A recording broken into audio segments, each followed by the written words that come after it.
나는 그냥 일반적인 노안인 줄 알았다. 일반적인 백내장인 줄 알았다 하면서 안 보이더라도 그냥 시위를 지체하시다가 나중에 와서 확인을 했을 때 망막에 큰 이상이 발견되는 경우가 드물지 않게 있습니다. 그렇기 때문에 일단 시력이 떨어지면은 망막 이상이 있지 않은지 우선 가장 첫 번째로 감별을 해야 합니다. 망막은 이 카메라로 치면 필름에 해당하는 이 안쪽에 있는 신경막입니다. 근데 다른 부위와 달리 통각을 느끼는 그런 신경은 없어요. 그러니까 망막에서 피가 터지든지 망막이 찢어지든지 하더라도 아픈 통증이 없습니다. 보통 이제 눈이 아프다고 오시는 분들이 있는데 망막이 잘못된 거 아닌지 걱정하시는 분들이 계신데요. 망막은 통증이랑은 연관이 없어요. 따라서 망막에서 변화가 생긴다고 하더라도 빨리 알아차리기가 어렵습니다. 그리고 두 번째로 눈이 두 개잖아요.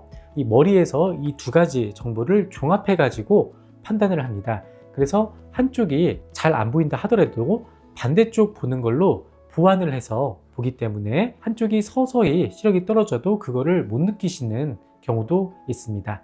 이런 이유로 망막에 변화가 생기더라도 빨리 알아차리지 못하는 경우가 생길 수가 있습니다. 망막에 이상이 생기면은 대표적으로 나타나는 이 증상들이 일단 첫 번째는 비문증입니다. 까만 점 같은 아니면은 지렁이 같은 그런 까만 물체들이 떠다니는 게 갑자기 늘어나는 경우가 가장 흔하게 있을 수가 있고요. 또 불이 번쩍번쩍 하는 것처럼 보이는 광시증이 있을 수가 있습니다. 어두운 데서 더 잘 보이는 빛이 순간적으로 움직이거나 번쩍이는 그런 광시증이 있을 수가 있고요. 그리고 뭔가 변형돼서 보이는 변형시 증상이 있을 수가 있습니다.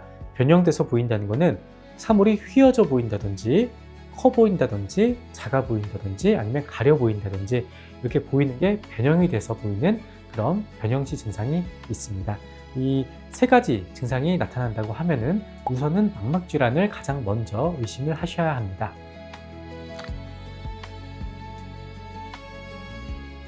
예, 맞습니다. 왜냐면은 가장 위험하고 중요한 게 망막이기 때문에 간혹 가다가 너무 늦는 경우가 있어요. 환자분들이 나는 그냥 일반적인 노안인 줄 알았다. 일반적인 백내장인 줄 알았다 하면서 안 보이더라도 그냥 시위를 지체하시다가 나중에 와서 확인을 했을 때 망막에 큰 이상이 발견되는 경우가 드물지 않게 있습니다. 그렇기 때문에 일단 시력이 떨어지면은 망막 이상이 있지 않은지 우선 가장 첫 번째로 감별을 해야 합니다.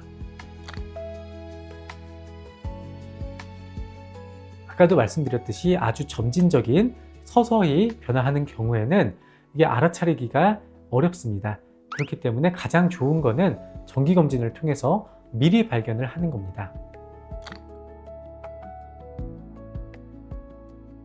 일단 첫 번째는 기저질환이 있으신 분들, 특히 당뇨나 고혈압 이런 질환이 있으신 분들은 합병증이 생길 수 있기 때문에 망막 검진을 하셔야 되고요. 그 두 번째로는 눈 질환 가족력이 있으신 분들, 특히 황반변성 같은 경우에는 유전이 잘 되기 때문에 그런 가족력이 있는 분들은 망막 검사를 꼭 받으셔야 됩니다. 그리고 고도근시 있으신 분들, 고도근시가 있으신 분들은 눈 자체가 약하기 때문에 망막도 굉장히 약합니다. 그래서 고도근시 있으신 분들도 망막 정기검진을 더 열심히 하셔야 되고요. 마지막으로 이런데 해당되지 않더라도 40세 이상인 분들은 한 번씩은 안과 검진을 받아보시는 것을 추천드립니다. 감사합니다. 서울구만과 대표원장 이학준이었습니다.